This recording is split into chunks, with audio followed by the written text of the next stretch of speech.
Assalamualaikum warahmatullahi wabarakatuh dan salam sejahtera. Hari ini, kumpulan kami akan membentangkan tentang logik induktif dan contoh masa kini bagi kursus LMCW 2143 Falsafah dan Isu Semasa. Kumpulan kami terdiri daripada 7 orang ahli, iaitu pertama, Muhammad Faris Mirza bin Rozi, kedua, Muhammad Fazli Adha bin Ismail, ketiga, Arisha binti Muhammad Arif Mukhtaruddin, keempat, Muhammad Daniel Irzan bin Zailan, kelima, Muhammad Irfanuddin bin Abdullah, keenam, saya iaitu Zaid Harid bin Kamarul Arifin, dan yang ketujuh, Kristina Batrisha binti Muhammad Ikram. Seterusnya, bagi hasil pembelajaran yang kami harapkan tercapai ialah: pertama, menjelaskan definisi ilmu logik dalam falsafah.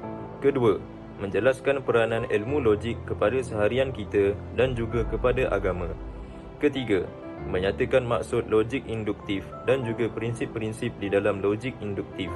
Keempat, menyatakan contoh-contoh yang berkaitan dengan logik induktif dalam kehidupan seharian serta perbezaan antara logik induktif dan logik deduktif. Seterusnya kita akan lihat kepada definisi logik. Baiklah, logik ni berasal daripada perkataan bahasa Yunani iaitu logos yang bermaksud kata atau fikiran yang benar. Dalam perkataan bahasa Arab pula iaitu nataqah yang bermaksud berkata atau bercakap. Dan maksud logik dalam bahasa Melayu pula ialah berfikir benar. Menurut Ibn Sina, istilah ini ialah suatu ilmu yang mengawal pemikiran manusia daripada tersalah dan terpesong sewaktu berfikir. Menurut Al-Ghazali pula, suatu ilmu yang dapat membezakan di antara suatu ilmu yang membawa ke arah kebenaran dan keyakinan dengan ilmu yang membawa pemikiran ke arah kesamaran dan salah. Dan seterusnya kita akan lihat pada menurut Irving M.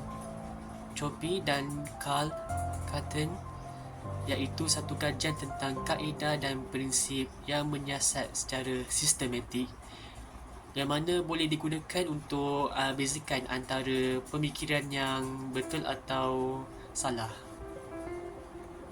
Dari segi kesimpulan pula, masuk definisi logik ini ialah bidang kajian tentang inference yang munasabah, iaitu suatu proses untuk mencapai satu kesimpulan hasil set andaian yang sistematik dan boleh dipercayai.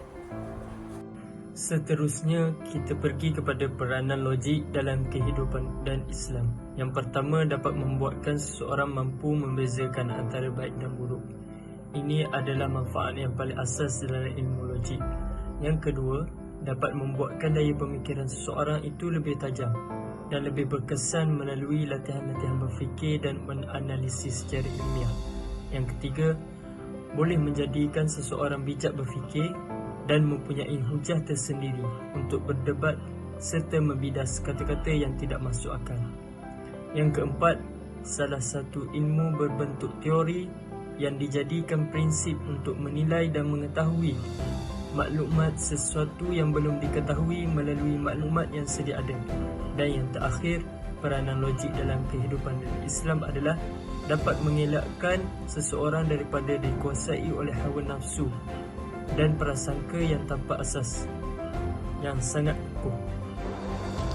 Seterusnya, selesai penerangan berkenaan definisi logik serta peranan logik dalam kehidupan dan Islam, kita beralih kepada serba sedikit penerangan berkenaan logik induktif.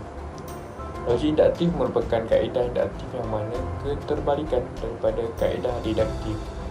Logik induktif tidak mempunyai kriteria ataupun sifat yang sama seperti logik deduktif. Sebab dalam logik induktif, sekiranya premis ataupun premis betul, tidak bermakna bahawa kesimpulannya juga semestinya betul. Logik induktif juga tidak memerlukan dua premis, ia hanya memerlukan sekurang-kurangnya satu premis. Selain itu, logik induktif ialah sistem penakulan yang mengkaji prinsip-prinsip kesimpulan yang sah daripada beberapa perkara khusus kepada kesimpulan yang mungkin, dan ia juga dikenali sebagai logik yang moden. Kaedah induktif, kaedah berfikir daripada khusus kepada yang umum. Dalam kaedah induktif, kita merangka pemikiran kita dengan melihat contoh-contoh khusus sebelum mencapai kesimpulan yang lebih umum. Ini bermakna kita memulakan pemikiran kita dengan fakta-fakta spesifik sebelum merangka prinsip yang lebih meluas. Kedua, kita mengamati kes-kes tertentu untuk mencari pola atau prinsip umum.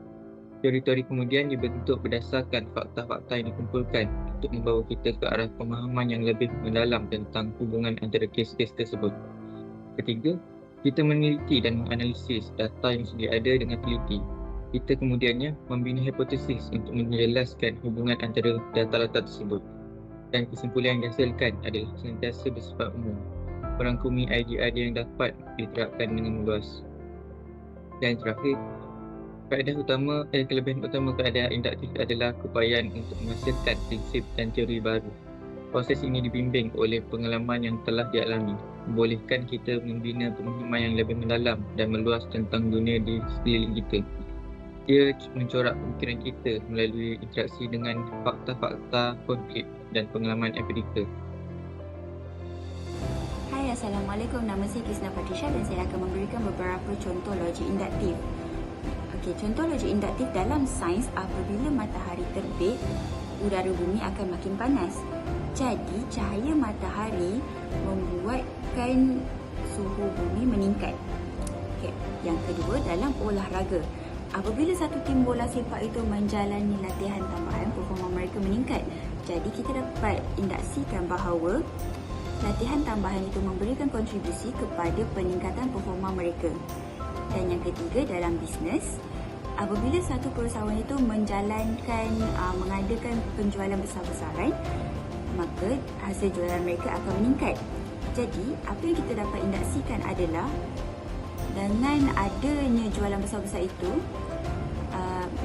memberikan kontribusi kepada hasil penjualan mereka. Sekian, terima kasih. Contoh logik induktif yang keempat adalah dalam bidang pendidikan. Pada pengamatannya, jika seseorang mahasiswa ataupun pelajar membuat ataupun melakukan pekerjaan rumah secara konsisten, nilai mereka akan cenderung untuk meningkat. Oleh kerana itu, dapat diinduksikan bahawa pekerjaan rumah secara konsisten dan teratur adalah berhubungan dengan peningkatan nilai. Yang kelima adalah contoh logik induktif dalam kehidupan sehari-hari.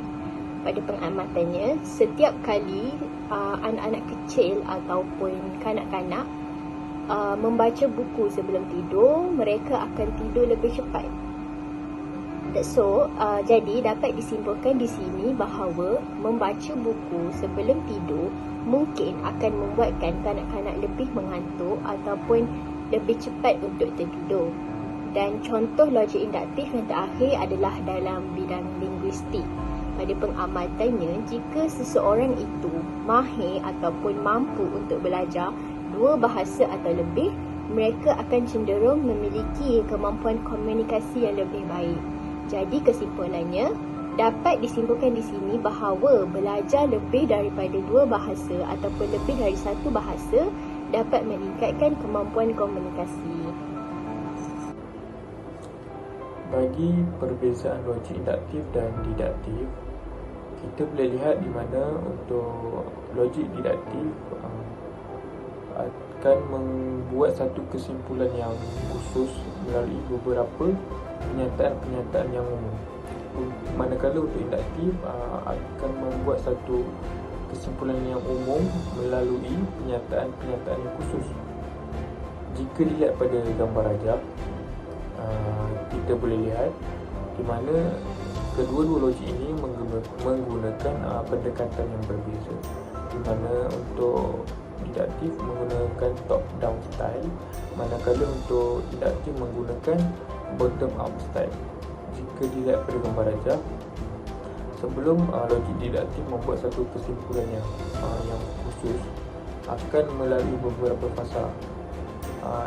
Akan dimulakan dengan teori, membuat hipotesis, membuat pemerhatian, dan akhir sekali akan menyebabkan kesimpulan yang khusus, dan dimulakan dengan kesimpulan yang pernyataan yang umum terlebih dahulu. Berbeza dengan induktif, akan dimulakan dengan pernyataan yang umum, pernyataan yang khusus, dan seterusnya membuat satu pemerhatian, dan melalui pola dan corak seterusnya membuat hipotesis, dan akhirnya menjumpai teori. Itu merupakan perbezaan logik induktif dan didaktif. Okey, baiklah.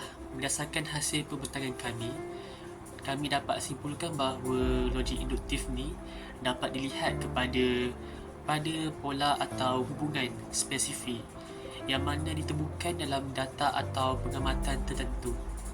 Walaupun kesimpulan tersebut tidak selalu bersifat benar atau tepat, tetapi logik induktif ni dia membantu untuk membentuk generalisasi atau hipotesis yang mungkin benar berdasarkan informasi yang tersedia atau diperolehi.